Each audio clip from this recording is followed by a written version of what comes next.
Jeżeli chodzi o ciągłość działania, to wydaje nam się, że jest pewna luka. Nawet nie wiem, czy kiedykolwiek były nałożone na jakikolwiek podmiot. Państwa członkowskie, jak i podmioty potraktowały sobie lekko. Było wiadomo, że będzie uszczelnianie. Jest tyle tych cyberataków, to nie ma się co dziwić. W ogóle trudne czasy.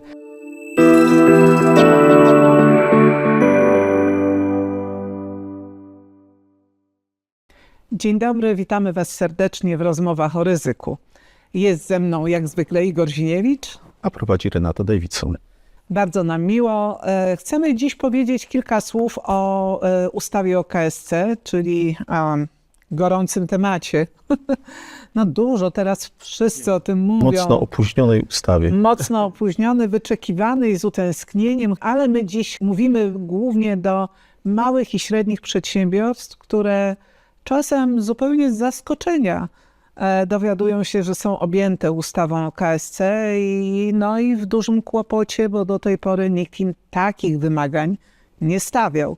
Duże firmy były objęte ustawą o KSC od początku i starą dyrektywą NIS i są, tak zakładam, a trochę wiemy, w znacznej mierze przygotowane, ale właśnie... Firmy regulowane były zazwyczaj, miały już jakieś wymagania takie związane choćby z zarządzaniem bezpieczeństwem. To tam różnie to, w różnym zakresie to było wdrażane. Natomiast no rzeczywiście teraz nowelizacja i dyrektywy i w związku z tym też ustawy obejmuje dużo więcej podmiotów. Właśnie, będziemy o tym mówić, ale chcę uprzedzić, że dzisiejsze spotkanie jest poświęcone przede wszystkim zarządzaniu ciągłością działania.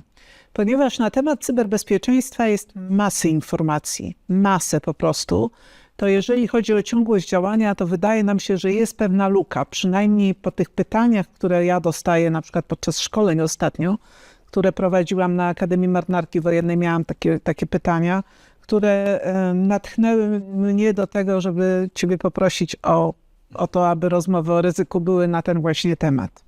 Zacznijmy od tego, skąd się w ogóle wzięła ustawa o KSC, zarówno ta stara z 2018 roku, jak i ta nowelizacja. Więc nowelizacja w ogóle jest spowodowana nową dyrektywą, a właściwie nową wersją dyrektywy NIS, tak zwane NIS 2, a więc bezpieczeństwo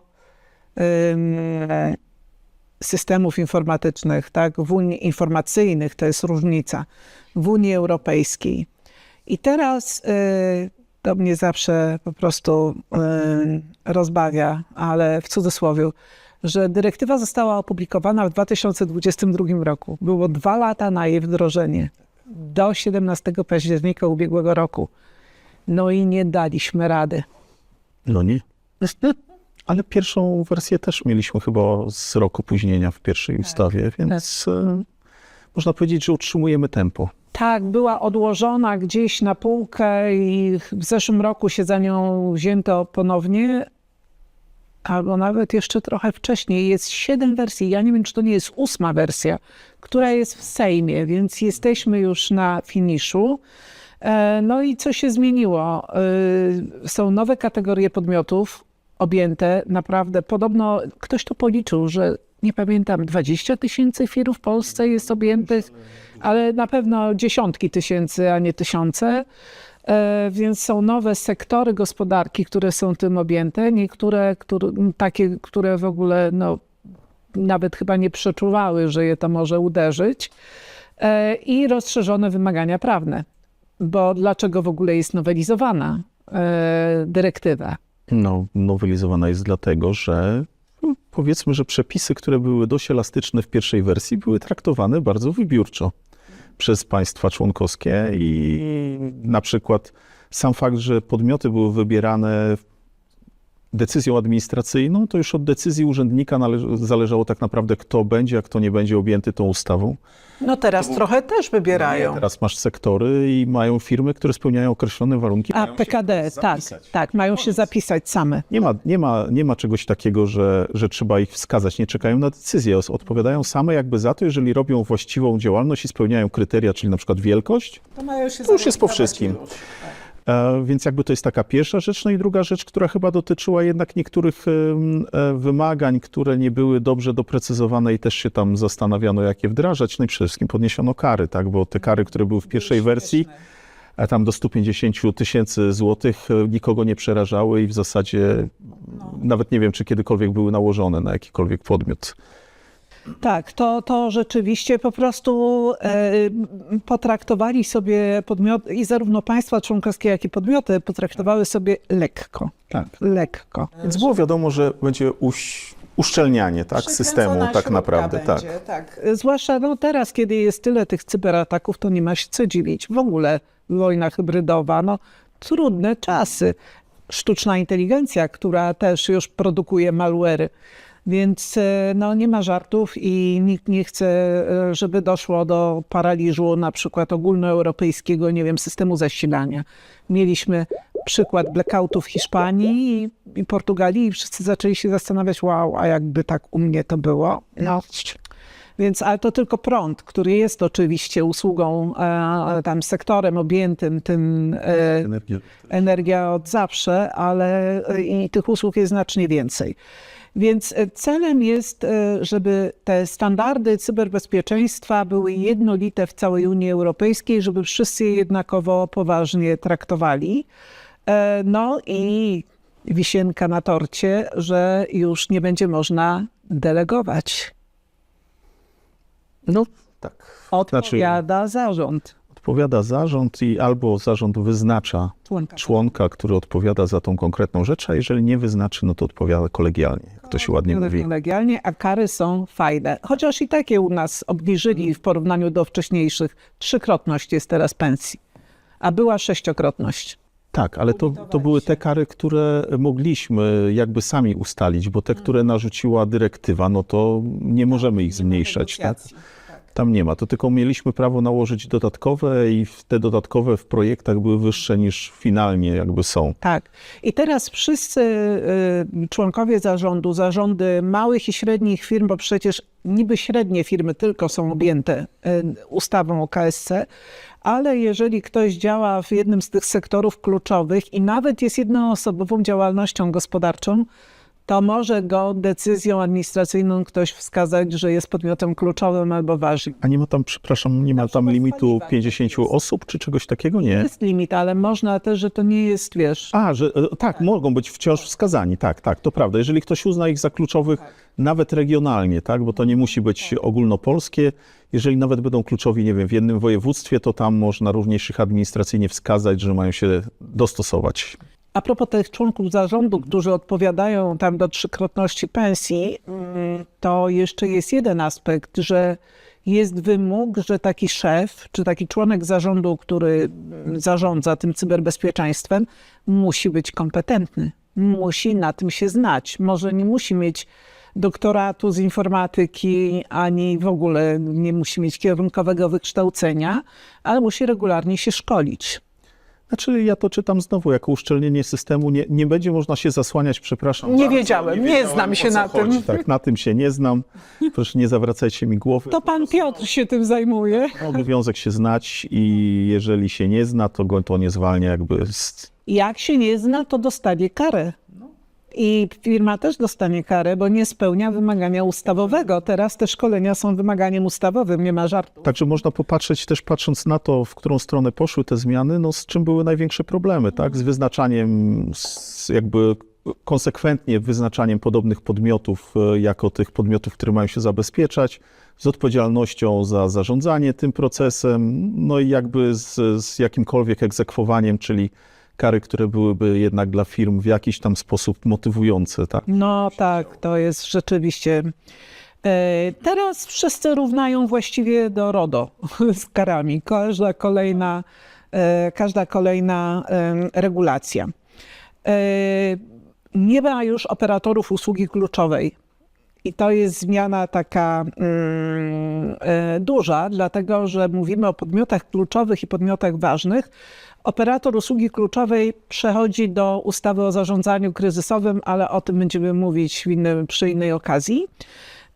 I co to oznacza? Oznacza, że jeżeli ja prowadzę działalność z PKD określonym, które jest tam wskazane w załączniku 1 albo 2, to w zasadzie jestem podmiotem, no i spełniam tam te wymagania wielkości, etc., to jestem podmiotem ważnym albo kluczowym. I zarząd musi się szkolić od razu. Nie wiąże tej zmiany z jakąś tak drastycznie. Dla mnie sama nazwa operator czy podmiot to jest jakby operator usługi czy podmiot. To, co się naprawdę zmieniło, to jest to, że nie mówimy już teraz o konkretnej usłudze. Czyli przestaliśmy mówić, że tu jest wytwarzanie energii, tu wytwarzanie ciepła, tu przesył ciepła, tu przesył energii, tylko mówimy po prostu podmiot jest kluczowy i ma się zabezpieczyć. No i ty mówisz, że dla ciebie to nie ma większego znaczenia. Ja jestem zasadnicza do bólu i taka drobiazgowa i jak widzę, że zmienia się operator na podmiot, no to znaczy, że jednak ta usługa, z jakiego powodu my jesteśmy tym podmiotem kluczowym, to nadal nam wskazuje jakby tę krytyczność i ważność, na co jakby przede wszystkim musimy zabezpieczać, ale autorzy dyrektywy zauważyli ten drobiazg, albo inaczej chcą wskazać ten drobiazg, że to są naczynia połączone. I jeżeli podmiot się nie zabezpieczy w całości, to nie ma mowy o tym, że ja zabezpieczam tylko ten jeden system i jak tu jestem bezpieczny, to jest spoko, bo to są naczynia połączone i można dostać jakimś malwarem, cyberatakiem z boku zupełnie. To jedna rzecz, a dwa, że dochodziło do pewnych takich paradoksów, że na przykład wytwarzanie ciepła w ciepłowni było krytyczne, ale już przesył ciepła do ludzi nie. No to po cholerę te ciepło, tak? No tak, tak. Mówiliśmy o rozszerzeniu zakresu, a więc te nowe sektory i sobie opowiemy o tych sektorach i kto podlega tym nowym przepisom.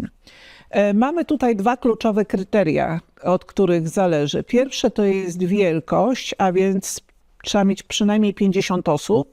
Powiedziałbym, że to nie jest dużo. To jest tak, albo 50 osób, co najmniej, albo obrót roczny powyżej 10 milionów euro. To jest dużo.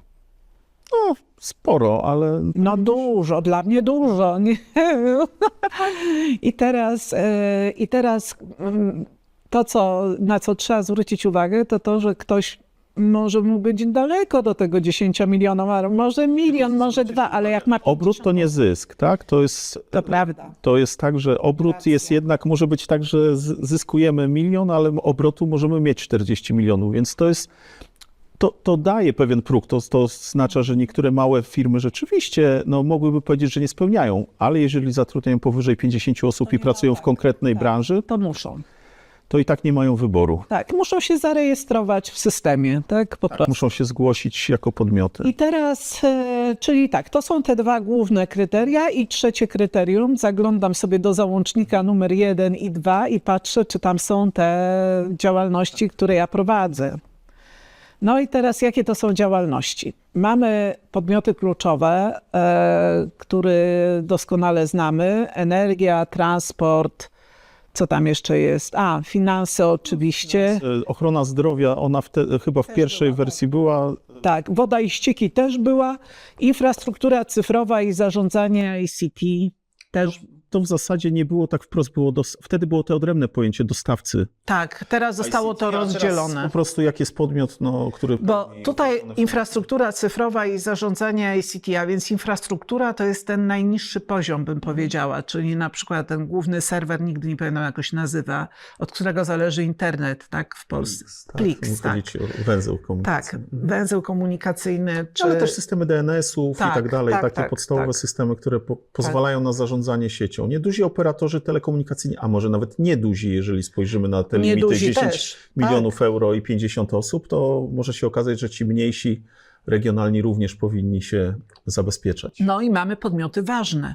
I tutaj jest, bo są usługi pocztowe, w tym, czyli rozumiem wszyscy kurierzy na przykład, którzy na 100% zatrudniają po 50 osób, bo przecież tych kurierów nawet mają, chyba że ich nie zatrudniają, to żeby to nie odniosło takiego skutku, że teraz ludzie będą zwalniani, nie? Gospodarowanie odpadami, a więc wszystkie wysypiska śmieci, utylizacja, te fabryki od utylizacji, no bo jakby ktoś mógł powiedzieć, dlaczego gospodarowanie odpadami? Unia Europejska nie chce, żebyśmy tutaj zarośli brudem i śmieciami. No to są usługi krytyczne, kluczowe, które było widać podczas pandemii, jakie to było ważne. Teraz przecież jak były te strajki we Francji, gdzie były nie tak dawno, parę miesięcy temu, tak? To też było widać, na ile to w dość krótkim czasie sparaliżowało jednak miasto. Tak, i to jest zagrożenie też takie epidemiologiczne. Oczywiście szczury, jakieś tam inne rzeczy. I produkcja i dystrybucja chemikaliów. Tutaj jest całkiem sporo małych, średnich firm, które działają w tej branży i bardzo często czują się zaskoczone, bo ci najwięksi to oni i tak byli kluczowi, bo tam produkowali różne dziwne rzeczy, ale tutaj produkcja i dystrybucja chemikaliów to jest bardzo szeroki zakres. Następnie produkcja i dystrybucja żywności, ale dystrybucja, nie zapomniałam o tym, że nie tylko produkcja, ale również hurtownie, nie? Tak, no, dystrybucja, firmy logistyczne, które nie Spedycyjne, produkują, tak. a tylko wożą. Jeżeli mają takich klientów, którzy dystrybuują żywność. No to jest transport, ale dystrybucja, czyli również jeżeli jesteśmy hurtownią, nie produkujemy. Znaczy, Albo mamy sieć sklepów. ty mówisz transport, ale jeżeli na przykład popatrzymy na firmy logistyczne, które mają swoje magazyny, odbierają od producentów żywność i ze swoich magazynów dystrybuują po całej Polsce, Nie, to oni nie świadczą usługi dystrybucyjnej, moim zdaniem, tylko to jest według mnie transportowej. dystrybucja. No właśnie, no ciekawa jestem, co wy na to. Czy to jest dystrybucja, czy nie. Produkcja i dystrybucja żywności. I tu jest też bardzo dużo firm, które to naprawdę niedużych, które zajmują się, nie wiem, piekarnia, tak? Wypieka chleb. Nawet duża piekarnia. Ale tak, ostatnio z I kimś tam nagle musi rozmawialiśmy. zarządzać Firma, cyberbezpieczeństwem. która butelkuje po prostu wodę, tak? A, racja, no. Też ma własne ujście, oczyszcza, butelkuje wodę mineralną dystrybuuje i już mamy No tak. piękny podmiot, No który bo to powinien woda, się zabezpieczyć. tak. No i żywność. I produkcja medyczna. Czyli leki. I sprzęt. I sprzęt medyczny, komputery, znaczy tam wszystkie te rzeczy związane z IT, tak? Sprzęt IT i urządzenia, maszyny. Na przykład naczepy samochodowe albo tam te przyczepy, podwozia. Także też jest tego naprawdę całkiem sporo. Może nie aż tak dużo jak, nie wiem, warsztatów na przykład, które nie są objęte, ale to jest naprawdę dużo firm. Administracja publiczna, ale w rozumieniu głównie chodzi o samorządy. A więc samorządy wszystkie muszą się zabezpieczyć i samorządy w ogóle mają trzy rzeczy na głowie. Mają, będzie dyrektywa NIS-2 i ustawa o KSC, ale jest ustawa o ochronie ludności i obronie cywilnej, która też dotyczy samorządów. I zaraz będzie dyrektywa CER, czyli ustawa o zarządzaniu kryzysowym. Mamy ustawę o obronie ojczyzny, jakby to w ogóle może nawet nie 3, a 4 rzeczy mają samorządy na głowie, do których muszą się przygotować. I jakby generalnie mówią, my nie mamy ludzi, nie mamy pieniędzy i w ogóle bieda z nędzą. Ale ustawa się tym nie przejmuje za bardzo, chociaż jest budżet przewidziany na wdrożenie ustawy. Tak, on nie jest jakiś tam kosmiczny, ale tak jest, można wnioskować. Bo ona tak długo tam też się rodziła w bólach w RCL-u, czyli w tym Rządowym Centrum Legislacji, bo właśnie dopinano kwestię finansową. I teraz już do Sejmu poszła z planem finansowym. No i dostawcy usług cyfrowych, wyszukiwarka, chmury i Dacet chyba, z tego co pamiętam. Już nie pamiętam, ale chyba też te firmy, co zarządzają domenami, jakieś tego typu też tam podchodzą. Więc kilka takich tych. Zrobiliśmy rachunek sumienia, kto jest objęty i wiemy, do kogo mówimy. I ja szczególnie pamiętam tutaj o tych firmach, czy o tych podmiotach, bo to nie tylko firmy, które właśnie potrzebują takiego wsparcia, czy nie wiem, czy potrzebują wsparcia, ale które do tej pory tak się nie profesjonalizowały w tym zakresie, bo też nie było potrzeby. Tak jakoś to będzie. Tak to działało i tak działa i chcemy wam właśnie pomóc w tym, żebyście po pierwsze wiedzieli, co was czeka i to lada moment, a zapraszam też od razu na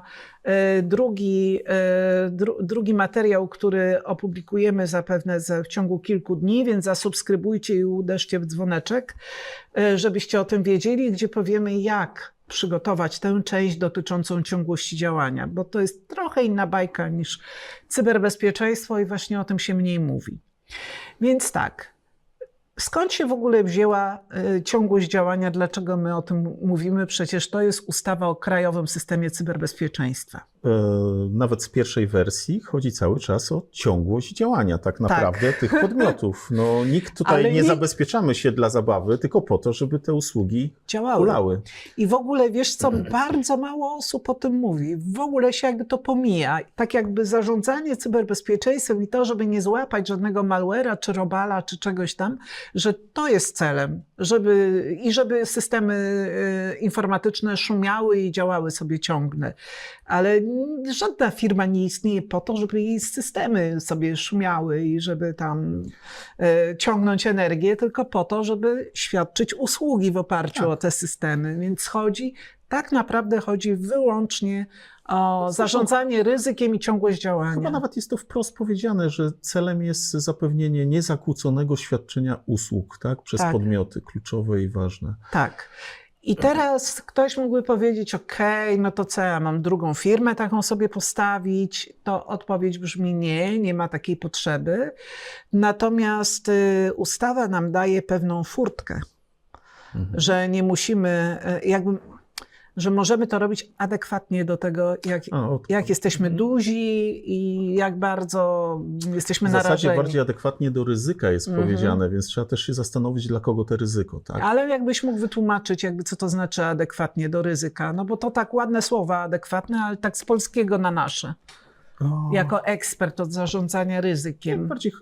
Znaczy tak, tu mamy dwa takie aspekty. Pierwszy to jest taki, że wdrażając różne rzeczy możemy się zastanawiać, co warto wdrożyć ze względu na to, na jakie ryzyka jesteśmy narażeni. Że jeżeli mamy, nie wiem, takie ryzyka, że łatwo jest do nas wejść i boimy się, że ktoś przyjdzie i nam przetnie kabel, no to należy zabezpieczyć się od takiej strony fizycznej, a niekoniecznie technicznej, bo to już nam nie podniesie bardziej bezpieczeństwa. Ale to jest jedna sprawa. Druga sprawa jest taka, że w zasadzie ideą tej dyrektywy jest trochę, że należy spojrzeć na ryzyko nie dla siebie, tylko dla swoich klientów, dla tych, którzy korzystają z naszych usług. Dla odbiorców. I to też jest jakby, jeżeli jest potem jakaś weryfikacja, to w zasadzie ta ocena ryzyka powinna patrzeć na to, na ile zakłócenie w danym obszarze może rzeczywiście spowodować straty, negatywny wpływ tak, na odbiorców naszych usług. Czyli można łatwo sobie wyobrazić, no jak nie dostarczamy prądu, to jest ileś osób bez prądu. Tak? No i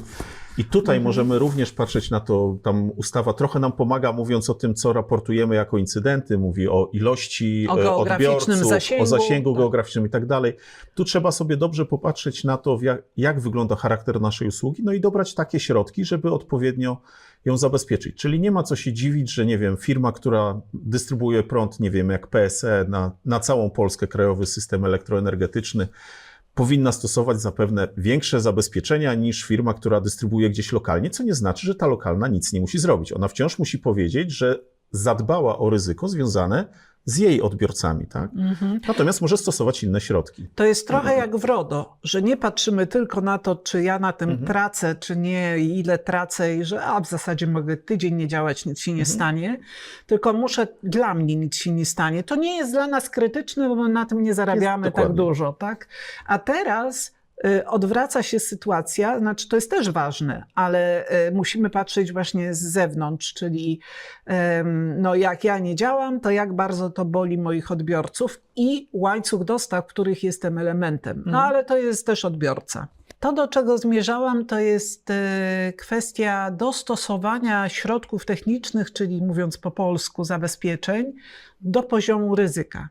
I z tego, że tu nam daje ustawa i dyrektywa trochę luzu, że nie musisz religijnie, tak, dokładnie, absolutnie każdego zabezpieczenia, jakie istnieje w przyrodzie, wprowadzać, bo jeżeli masz rzetelną analizę ryzyka i potrafisz to uargumentować, masz na to dowody, że to ryzyko jest akceptowalne albo że nie ma takiego ryzyka u ciebie, bo na przykład nie rozwijasz oprogramowania, nie piszesz software'u, to nie musisz wprowadzać całego systemu bezpiecznej produkcji oprogramowania, tak rozwoju oprogramowania.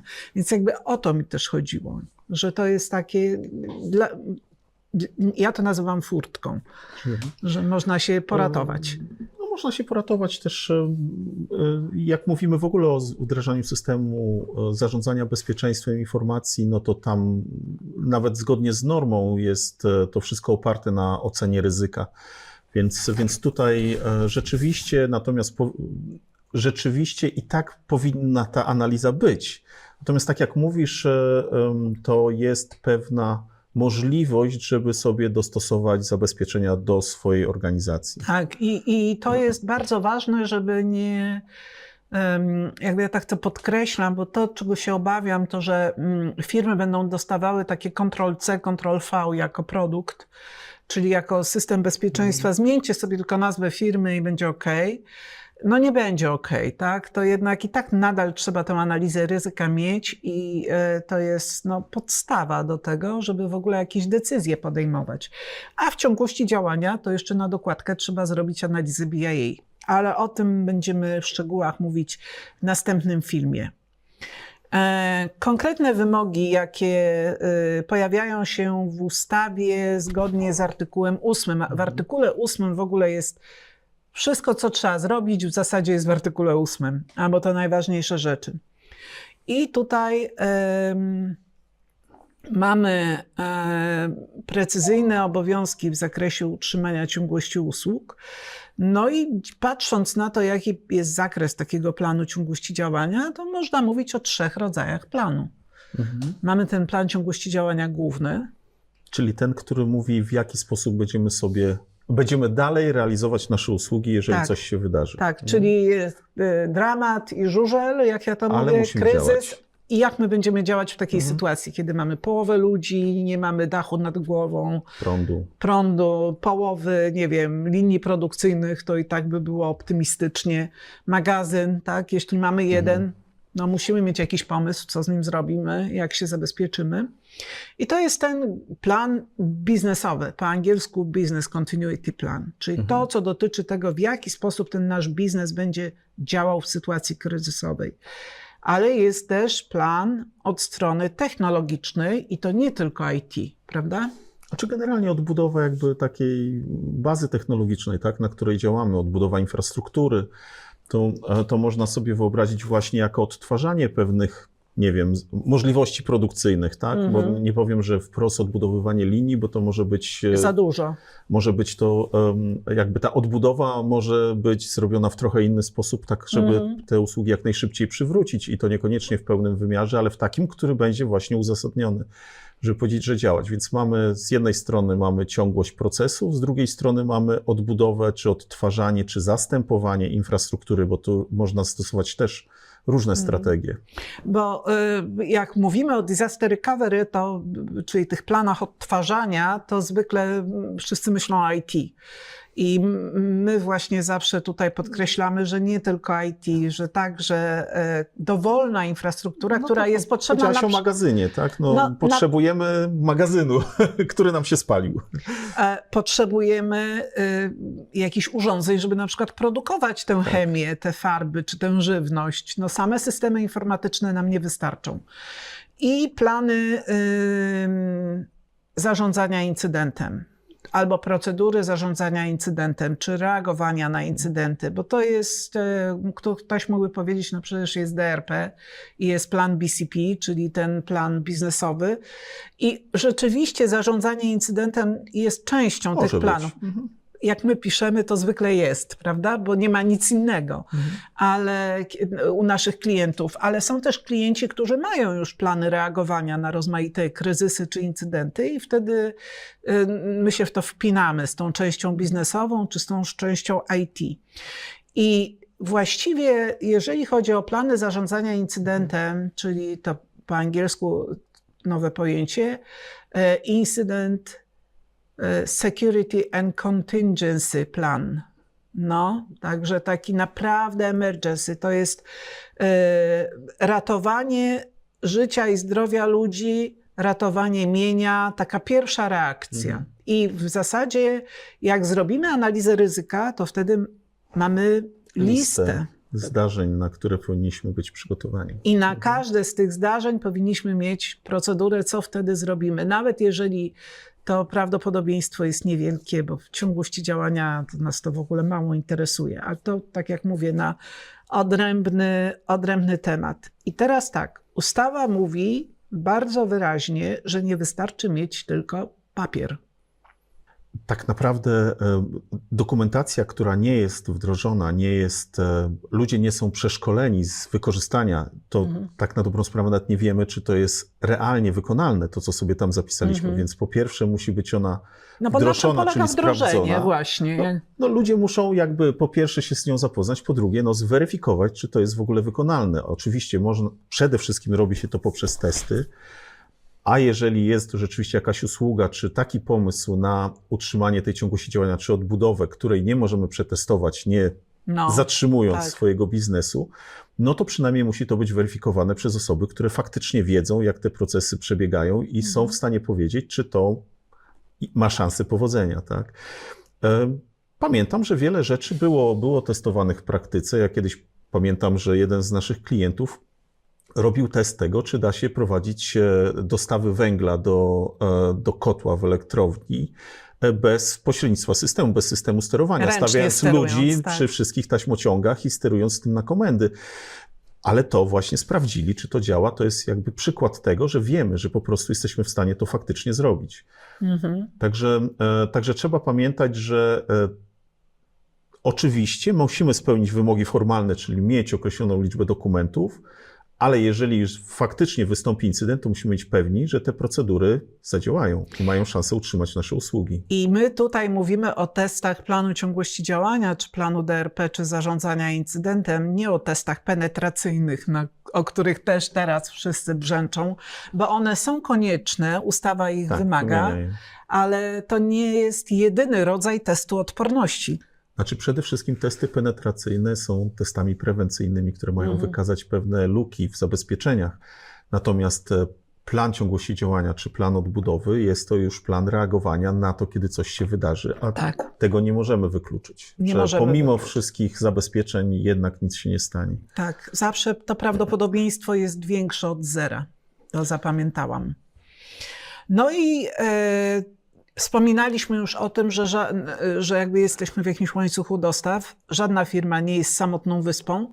Mamy masę połączeń i jesteśmy zobowiązani do przynajmniej zarządzania ryzykiem w łańcuchu dostaw.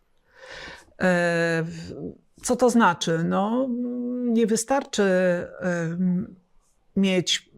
Mówimy o ciągłości działania cały czas, tak? Bo cyberbezpieczeństwo to odrębna bajka. Znaczy powiązana, ale to wiecie, łatwo jest do tych informacji się dostać. I teraz tak, nie wystarczy jest mieć plan ciągłości działania dla siebie, czy plan DRP, czy zarządzania incydentem. Musimy się zainteresować tym, jak tam nasi dostawcy. Czy oni są do tego gotowi? Czy oni potrafią reagować na blackout, albo na powódź, albo na cyberatak? A nawet jeśli potrafią, to czy my wiemy, jak oni zareagują i czy jesteśmy na to gotowi? Bo może się okazać, że oni będą pracowali inaczej niż zawsze. Może się okazać też, że my im nawet powiedzieliśmy, jakbyśmy chcieli, żeby działali i oni nawet przyjęli to i mamy podpisane jakieś umowy czy instrukcje, tylko my u siebie coś pozmienialiśmy i ich nie informujemy o tym, nie ma tej komunikacji. To już nastręcza czasem problemy.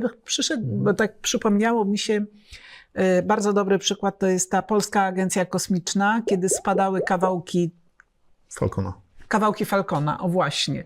I no tam był problem z tym związany, że... Z powiadamianiem. Tak, no opowiedz o tym. Wysłali maila. Wysłali maila na adres, którego nie ma i co ciekawe wysłali to w ramach raportowania, które teoretycznie powinno być wykonywane co jakiś czas, więc padło też takie zastanawiające to musieli to pytanie. Robić co jakiś czas? Tak, że tam normalnie powinny być raz na jakiś czas wysyłane raporty i nikt przez jakiś czas się nie zorientował, że żaden raport nie szedł, nie? Znaczy, nie dotarł. Nie dotarł, tak. Więc jakby po pierwsze nie mieli żadnej odbitki, tak, że nie dotarło, nie żądali tego potwierdzenia dostarczenia maila, Ale po drugiej stronie w MON-ie nikt się nie niepokoił, że nie dostaje żadnych raportów. I to są takie I pamiętam, problemy. że wicepremier, minister obrony narodowej tam grzmiał na tę polską agencję, że to w ogóle skandal. A oni wysłali, tylko nie sprawdzili, czy dotarło. Wiesz, nie wzięli telefonu, słuchaj, odebraliście maila, bo tam jest dyżur przecież cały czas, ale też najwyraźniej nikt tego nie testował. A jak testował, to jak? Że przecież to pierwsza rzecz, jaka by wyszła, że mail nie dotarł na teście. Dlatego jest ten wymóg testowania, dlatego mówimy o praktycznym zastosowaniu tych planów, czy praktycznym zastosowaniu tych procedur. I jeśli mówimy, że odpowiadamy także za ryzyko związane z naszymi dostawcami, no to musimy zacząć się tym interesować, nakładać na nich pewne wymagania, ale też najlepiej testować się razem, choć wiemy, że nie każdy lubi się odsłaniać, nie każdy lubi pokazywać, jak co u niego wygląda od spodu, ale no, to wtedy musimy znaleźć inny sposób na weryfikację, czy na pewno rzeczywiście tam te przygotowania są i czy one odpowiadają temu, czego się spodziewamy po tym dostawcy. No i teraz patrząc na to, że firmy, które są objęte tymi wymaganiami, to nie zawsze są takie duże firmy. Tak mówiliśmy, 50 pracowników wystarczy i jeżeli działamy w tej branży, która jest objęta ustawą, ci dostawcy mogą być jeszcze mniejsi od nas. Więc taki apel, żebyście nieśli kaganek oświaty do swoich dostawców, bo ludzie nie informują o ryzyku, bo nie chcą być posłańcem złych wieści, nie chcą oberwać, nie chcą, żeby im ktoś karę nałożył i tak dalej. Tak? Więc jeżeli będziemy otwarcie, po pierwsze ich edukować, razem się edukować, jeżeli będziemy mieli taki wspólny zespół, który rozmawia o tych ryzykach, o zagrożeniach, które mogą spowodować przerwanie naszej działalności albo jakieś zagrożenie dla bezpieczeństwa informacji, czy dla działania systemów IT, no to jakby sukcesywnie będziemy ich dociągać do naszego poziomu, a wszyscy razem do tego poziomu, którego od nas wymaga rząd czy Unia Europejska. I tu bym wrócił jeszcze na chwilkę do tej adekwatności związanej z ryzykiem, bo to jest bardzo dobry przykład. Jeżeli mamy na przykład dostawy jakiegoś tam surowca czy półproduktu, który jest w miarę pospolity, czy w miarę łatwo dostępny, to możemy mieć więcej niż jednego dostawcę i w ten sposób mitygować ryzyko. I wtedy możemy jakby mniej się martwić, czy każdy z tych dostawców ma odpowiednie plany, bo w razie czego możemy pozyskać ten produkt, czy ten surowiec z innych miejsc. Ale jeżeli mamy podpisaną umowę z jednym, jedynym dostawcą, który w dodatku jest jakimś monopolistą, no to wtedy już musimy się rzeczywiście zacząć zastanawiać, jak to wygląda i co my możemy zrobić. I jeżeli nie możemy alternatywnie zapewnić sobie innego dostawcy, czy czasami tak przy infrastrukturze też tak jest, że przecież jeżeli dostajemy prąd, to dostajemy to od konkretnego dystrybutora. Nie można sobie wybrać, tak, że się chce inaczej, bo to jest geograficznie rozproszone. Możemy zmienić, ale nie dystrybutora. Wtedy musimy zadbać o to, żeby właśnie mieć dostosowane te procedury do tego, jak będziemy współpracować, jeżeli coś się wydarzy. U nas bądź u nich, nie? Tak, coś chciałam powiedzieć, ale mi umknęło, na pewno mi się przypomni. Co to oznacza przyglądanie się temu łańcuchowi dostaw? Więc po pierwsze powinniśmy w ogóle sobie to rozrysować po prostu. Jakich mamy dostawców, jak oni wzajemnie też mogą być powiązani. Na przykład ten sam dystrybutor energii, tak, dostarcza prąd do wszystkich naszych dostawców, wykonawców, podwykonawców i wszyscy będziemy mieli problem. Powinniśmy ocenić jakość tego zarządzania po ich stronie. No i teraz jak to sprawdzić, bo dostaniemy papier i mamy go przeczytać i ocenić, czy to nam wystarcza, czy nie. Możemy ich zobowiązać w umowie, możemy przeczytać ich plan ciągłości działania, jeżeli nam udostępnią, bo nie muszą. Możemy jakby moim zdaniem, jeżeli ktoś by mnie zapytał, to bym powiedziała, zróbcie test razem z nimi, tak? I zobaczymy. Tak, ale wiemy doskonale, że takiej praktyki nie ma zbyt często, ponieważ firmy jednak nie chcą za bardzo ujawniać swojego miękkiego podbrzusza. Więc to rzeczywiście się zdarza. Najbardziej typowe dzisiaj jest tak zwane ankietowanie, czyli wysyłamy ankietę, ktoś nam ją wypełnia, oddaje i zakładamy, że wszystko, co tam jest napisane, to jest prawda i super. Więc rzeczywiście jest to jakiś kłopot. Myślę, że tutaj trochę potrwa, zanim rynek sobie nie wypracuje jakiegoś takiego zdrowego standardu. Przypomina mi się, jak w sektorze finansowym kiedyś wchodziły te wymagania dotyczące umów outsourcingowych, gdzie miał być też załącznikiem plan ciągłości działania i tak dalej. Tak. I większość tych planów wyglądała tak, że powiadomimy kierownictwo i już. I ono nam powie, co robić. I ono Tak. sobie dalej poradzi. Więc różnie z tym bywa, natomiast tu trochę zweryfikuje jakby życie i też myślę, że ta ocena pod kątem ryzyka, bo jeżeli my nie będziemy pewni, że kontrolujemy te ryzyko w łańcuchu dostaw, no to w zasadzie powinniśmy dywersyfikować dostawy, zmienić dostawcę Tak. na kogoś, kto będzie dla nas mniejszym ryzykiem po prostu. I myślę, że z czasem to się jednak wyrówna. Cała ta dyrektywa służy wyrównaniu poziomu bezpieczeństwa, nie? Tak nawet jest wprost nazwa. Tutaj przypominają mi się takie pytania, ale Panie Renato, co ja mam zapytać Microsofta i co w związku z tym? Przecież ja jestem nikim dla nich, tak? Jestem jednym z milionów czy miliardów klientów. Tu wydaje mi się, że wprowadzono coś takiego, nie pamiętam teraz jak to się nazywa, krytyczny dostawca? Tak. W Unii Europejskiej. W Unii Europejskiej, właśnie. Na poziomie Unii, który świadczy usługi na przykład więcej niż chyba dwóch państwach W dwóch członkowskich. państwach, tak. Mhm. To już może zostać wciągnięty na taką listę dostawców krytycznych z punktu widzenia samej Unii i kontrolowany będzie wtedy przez Urząd Centralny, przez ENISę. Ja to jestem okropna i ja bym pytała i Microsofta, Amazona, Google'a, wszystkich po kolei, bo niech mi nie mówią, że są zabezpieczeni po kartkę i nic się nie stanie, ponieważ się dzieje. Mieliśmy awarię Amazona, mieliśmy niedostępność usług Microsofta, nie z ich winy, z winy Cloudflare, ale się zdarza. Nie ma. Google miał też niedostępność, znaczy nie tyle niedostępność, co ileś tam danych stracił. Więc to się po prostu dzieje i jak nie mają na piśmie od siły wyższej, że nigdy więcej już się im nic nie przydarzy, to trzeba ich pytać i mieć na piśmie ich odpowiedź i nie zadowalać się ogólnikami, a my chętnie pomożemy w tym, żeby ich dręczyć. Case Google'a był bardzo, bardzo fajny, bo tak naprawdę to był jeden z tych przykładów, gdzie oni zawsze na pytanie, jak jesteśmy zabezpieczeni, twierdzili, że u nich nie ma takiej możliwości, żeby cokolwiek stracić. Backupujcie się do chmury, do naszej chmury, tam jest bezpiecznie. Po tym incydencie powiadomili użytkowników, że pomimo tego, że się robi backupy do chmury, to oni jednak rekomendują, żeby lokalnie też mieć backup i kopię, bo jednak czasami w tej chmurze może zginąć. Ja naszym oglądającym chcę tylko powiedzieć, że mamy na myśli taki incydent Google, nie pamiętam z którego roku, ale sprawdzimy to,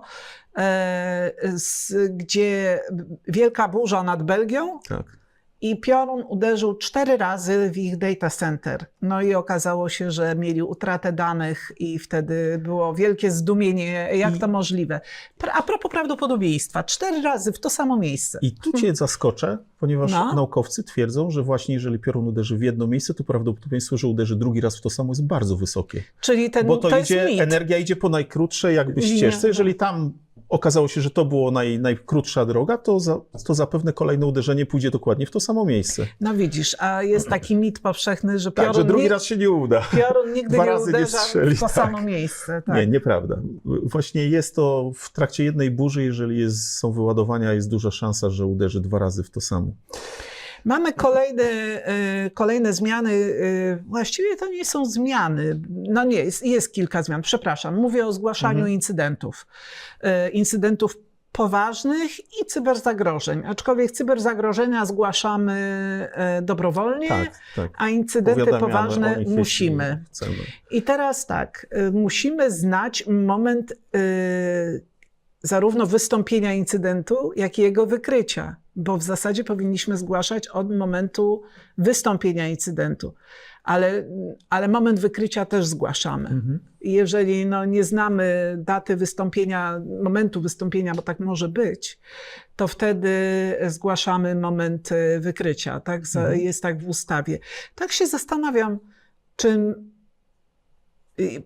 bo szukam przykładu, że nie wiemy, kiedy wystąpił incydent. Nie, no oczywiście wszystkie te większe włamania, takie typowe. No tak, wykrywamy na ogół post factum. Wykrywamy, kiedy się coś tam wydarzy, natomiast nie wiemy, od jakiego czasu tak naprawdę byliśmy w jakiś tam sposób spenetrowani czy zagrożeni. Zwłaszcza, że W cyberbezpieczeństwie jest trochę tak, że te programy mogą się uruchamiać albo na komendę po jakimś czasie, albo w określonej dacie i to zawsze jest jednak takie ryzyko, że nie będziemy dokładnie wiedzieli. Być może po dłuższym dochodzeniu w jakimś tam stopniu da się odkryć jakąś tam ścieżkę i założyć z jakimś prawdopodobieństwem, jak to wyglądało, nie? Natomiast często jest też tak, że nie ma po prostu śladów po tym, bo na przykład nasz dysk uległ zniszczeniu i już się nie dowiemy, kiedy tam tak naprawdę to wystąpiło.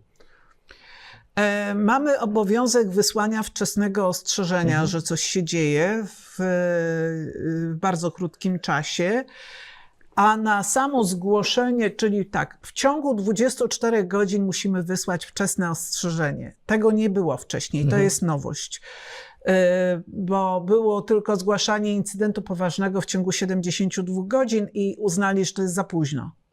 Że CSIRT-y powinny wiedzieć o tym, że coś się dzieje możliwie jak najszybciej. Więc mamy te 24 godziny o tym, że pojawił się incydent i wszyscy mówią, że, no bo mówią, ale ja nie wiem, czy on jest poważny, tak? Mogę jeszcze nie wiedzieć. To jest takie, przynajmniej tak jest w tym sektorze finansowym, który ma swoje regulacje DORA, ma swoje rozporządzenie DORA, które jest zgodne z tym, czego wymaga UKSC. Jeżeli nie wiesz, KNF mówi, to i tak zgłoś. Tak? Najwyżej potem zaznaczy, że to jednak nie był incydent poważny. Ponieważ jeżeli nie zgłosimy incydentu poważnego, to nam się należy kara. Zgadza się. Więc lepiej jest zgłosić upfront, że nawet jak nie jesteśmy pewni, to ja zgłaszam. Daję to wczesne ostrzeżenie, a potem może się okazać, no jednak nie był poważny, nie dotknął tylu klientów, nie trwał tak długo, może, nie wiem, trochę się wystraszyliśmy i po prostu odwołać, tak, zmienić klasę tego incydentu. A po 72 godzinach to już nie ma żartów. Tak, no ja oczywiście tak trochę przewracam tutaj oczami, No bo... przewracasz, właśnie nie wiem czemu. Dlaczego przewracasz? Bo zobaczymy, jak te organy czy te CSIRT-y będą reagowały na zgłoszenia takie właśnie niepełne, kiedy jeszcze nie wiemy za dużo, bo... No cały czas dostają takie zgłoszenia przecież, że nie muszą w całości mieć wszystkiego. I wtedy mówią, że ktoś dużo zgłasza, to znaczy, że pewnie ma problem, przesyłają do niego kontrolę i w związku z czym wszyscy się uczą, żeby nie zgłaszać za dużo, bo wtedy jesteśmy podejrzani. Najlepiej jak mamy tam raz na jakiś czas. To jest chore, tak? To jest bo najgorsze, co można system, zrobić. Tak. Po to właśnie podobało mi się, jak mówiłaś, wczesne ostrzeganie, że jednak te CSIRT-y oczekują, że będą zalewane być może nawet informacjami, z których będą musiały coś odsiewać. Więc mam nadzieję, że jednak regulatorzy w poszczególnych sektorach, bo teraz tych sektorów jest trochę, jednak tam nie będą, że tak powiem, karać za to, że ktoś dużo zgłasza, że ktoś jest ostrożny. Tak, bo to jest moim zdaniem, to powinno być chwalebne, tak, in plus, że ktoś jest otwarty, informuje o zagrożeniach, daje wczesne ostrzegania, czyli czuwa. Tak? Czyli jest czujny, a nie, że ktoś nam przysyła jedno zdarzenie, jakieś wczesne ostrzeżenie czy dwa w ciągu roku i my mówimy, ale oni są bezpieczni. Tak. Po prostu nikt ich nie atakuje, super, a może oni nie wiedzą, że są atakowani właśnie, i są też słabym ogniwem. To jest też ryzyko, więc tu trzeba pamiętać, żeby się nie zniechęcać, nie patrzeć na to jednak ilościowo, że dużo, raczej wszystkim tłumaczyć, że jeżeli dużo zgłaszamy, bo dużo widzimy. Tak. I tyle. Po prostu wykrywamy więcej. Tak, nie? Dajemy wam argument, jakbyście się zastanawiali, zgłaszać, nie zgłaszać i gdyby kiedykolwiek ktoś do was przyszedł i powiedział, kurczę, nie przesadzacie z ilością tych ostrzeżeń, to macie argumenty właśnie, jak z nimi rozmawiać. No myślałem, że się ucieszycie, tak? Jacy jesteśmy czujni. A jeżeli będą chcieli, żebyście zgłaszali rzadziej, to niech wam to dadzą na piśmie, bo to wy będziecie za to odpowiadać, a nie oni. No i raport końcowy w ciągu miesiąca od wykrycia zdarzenia w ciągu miesiąca musimy dać raport końcowy, który tam są szablony tych raportów, więc to nie jest problem. CSIRT-ów będzie więcej, już powstał CSIRT ten KNF-owy, czyli dla sektora finansowego. Wiem, że są prace nad CSIRT-em dla sektora energii, zastanawiają się nad CSIRT-em tym takim logistyczno-transportowo jakimś tam, ale czyli można na przykład izby gospodarcze, czy tam jakieś zrzeszenia mogą takie nad tym pracować. Właściwie wspólnie chyba z ministrem, nie wiem, tak sobie myślę. Natomiast nadal mamy oprócz KNF-u mamy te 3 główne CIRT-y, czyli CIRT NASK, GOV i MON. I większość firm dotyczy NASK. Bo GOV to jest ABW i generalnie administracja państwowa. Ale też energetyka na przykład trafia Energetyka do GOV trafia, nie do NASK-u? Systemowe trafiają do GOV. Ale tak, MON ma swoje specyficzne, natomiast na przykład grupy energetyczne zazwyczaj mają podmioty, które podpadają albo pod NASK, albo pod GOV, w zależności tam od rodzaju podmiotu. Ale tak, raczej GOV rzeczywiście taka infrastruktura, no już taka na poziomie państwowym, kraju, tak, duża. I także z dużym prawdopodobieństwem podlegacie pod NASK, chyba że produkujecie coś podwójnego zastosowania, czyli cywilny i wojskowy. Podwozy do czołgów. Tak, na przykład podwozia do wozów pancernych raczej, czy tam bojowych, nie do czołgów. Daj spokój. Podwozie do czołgu. I raport, i wtedy możecie również podlegać pod MON. Są tacy operatorzy, którzy podlegają pod 3, tak? Tak, na pewno. Znaczy, na pewno się takie takie firmy też zdarzają. Odpowiedzialność kierownictwa, to o tym mówiliśmy, czyli że kierownik zakładu odpowiada własną głową za to, chyba że wyznaczy innego członka zarządu i odpowiada bezpośrednio. Także musi osobiście to nadzorować, muszą być dowody na to, że on to osobiście nadzoruje. Tak, ważne jest to, że jest to wskazane, że osoba z najwyższego kierownictwa, która zarządza danym obszarem, więc też oddelegowanie to na inną osobę musiałoby się wiązać z tym, że oddelegujemy na niego możliwość zarządzania w tym obszarze, a nie tylko odpowiedzialność za cyberbezpieczeństwo. I z reguły to się sprowadza do tego, że jeżeli damy komuś takie pełnomocnictwa, to de facto on jest jak członek zarządu. On wtedy ma pozycję taką, że może zarządzać jak członek zarządu. Więc jeżeli chcecie rzeczywiście to scedować na kogoś innego, na przykład kogoś, kto się naprawdę zna na tym, tam jest specjalistą w tej dziedzinie, no to albo robicie z niego członka zarządu, albo ma taką prokurę, takie upoważnienia, że może decydować tak jak wy. Drugi wymóg, o którym mówiliśmy, to są te obowiązkowe szkolenia i tutaj ja wiem, że zarządy zwykle nie mają na to czasu, ale tutaj nie ma negocjacji.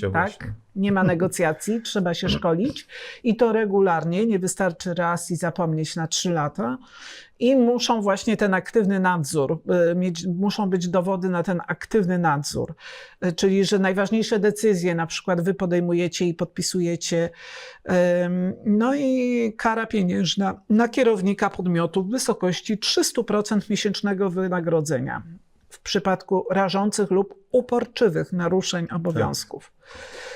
I tutaj też zależy kto ile zarabia, nie? Ale zawsze 3 pensje to zawsze bolą. Nie ma szans, żeby nie zabolało. I to jest chyba liczone jako ekwiwalent za urlop, więc wszystkie premie, nagrody i tak dalej. Jak się trafi zły miesiąc, to może być może być boleśnie.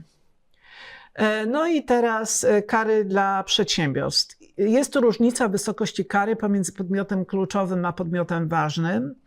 I to jest 2% globalnego obrotu rocznego dla podmiotów kluczowych.